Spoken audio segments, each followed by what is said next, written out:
আজ দাঁড়িয়েছি শুধু শিবচরের কথা বলার জন্য নয়, আমরা একটি বিশাল কমিউনিটি থেকে বিলং করি।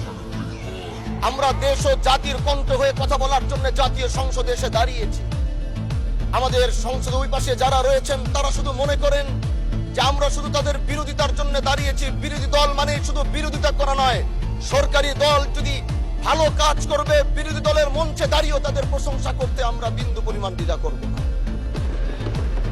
এবং আমরা সরকারি দলের যারা রয়েছেন তাদেরকে ধন্যবাদ জানাবো, কারণ আজ আপনি যেখানে বসেছেন আপনার মাথার উপরে লা ইলাহা ইল্লাল্লাহু মুহাম্মাদুর রাসূলুল্লাহ, অবশ্যই এটা তাদের অবদান, এটা অস্বীকার করার কোনো সুযোগ নাই।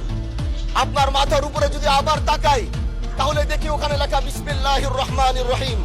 এই লেখা দেখলে আমাদের ভালো লাগে, এগুলো আমরা ফিরত পেয়েছি। সরকারি দলের প্রশংসা যদি করতে হয় তাহলে আমরা এইভাবে করব। যখন তাদের প্রশংসা করা দরকার আমরা দাঁড়িয়ে প্রশংসা করব, যদি তাদের কোনো ভুল দিকে সেটা দাঁড়িয়েও এই বেঞ্চের থেকে আমরা তাদের প্রতিবাদ করব। এটাই আমাদের কাজ। মাননীয়,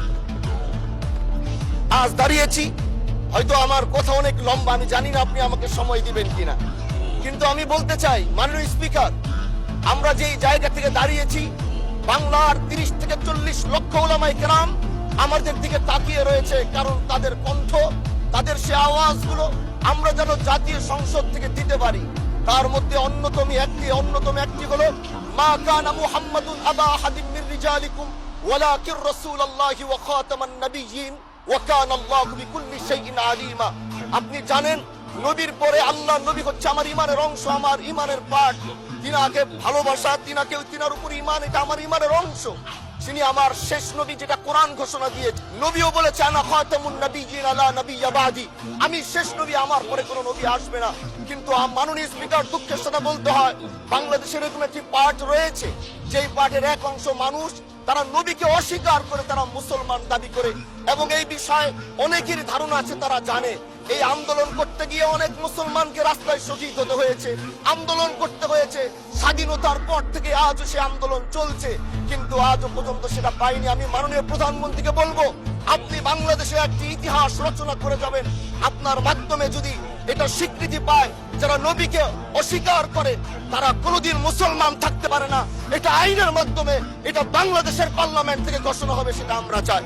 মাননীয় স্পিকার, আরেকটি কথা, আপনি জানেন আমরা আমাদের নবীকে সবচেয়ে বেশি ভালোবাসি, যিনি আখিরি নবী, যাকে বলা হয়েছে ওয়ামা আরসালনাকা ইল্লা রাহমাতাল লিল আলামিন। আমরা বারবার দেখছি কিছুদিন পর পর কারা যেন কিভাবে এসে আল্লাহ নবীর শানে কটূক্তি করে, নবীকে নিয়ে অশ্লীল ভাষায় গালিগালাজ করে, নবীর শানে কটূক্তি করে। এই আন্দোলন, এই সংগ্রাম করতে গিয়ে আপনিও মাননীয় স্পিকার দেখেছেন রাস্তাঘাটে আন্দোলন করতে গিয়ে কত মানুষ মৃত্যুবরণ করেছে। যদি একবার বাংলাদেশের আইনে, কারণ মুসলমান যদি আমাদের বাংলাদেশের পার্সেন্টেজ অনুযায়ী আমাদের অবশ্যই মুসলমানদের সংখ্যা এই দেশে অনেক বেশি। আমরা তো অন্য কিছু চাচ্ছি না। এই দেশের মানুষ নামাজ না পড়লেও যদি কেউ নবীকে কটূক্তি করে তার কলিজা ছিঁড়ে যায়, সে রাজপথে নেমে যায়।